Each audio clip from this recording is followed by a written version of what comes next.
Hello everybody, welcome back. Today as well we have got to another video. In this video I'll show you how you can change your email address on your KuCoin app. But before that, please do make sure to like our video, subscribe our channel, and yes, without any further delay, let's get started.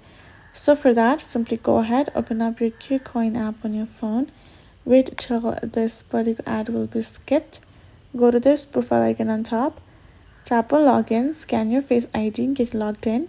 Tap on this option of security right over here. Then you're going to find this option of email right given over here. Tap on this change option, or you can also choose to unlink. Now tap on confirm and enter your verification code for you to change, which will be sent to your email.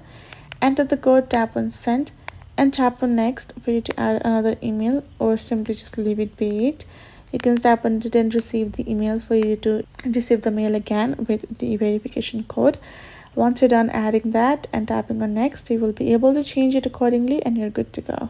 So that is how you can do it. Hope this video was helpful to you all. Thank you so much for watching, and I'll see you guys in our next video.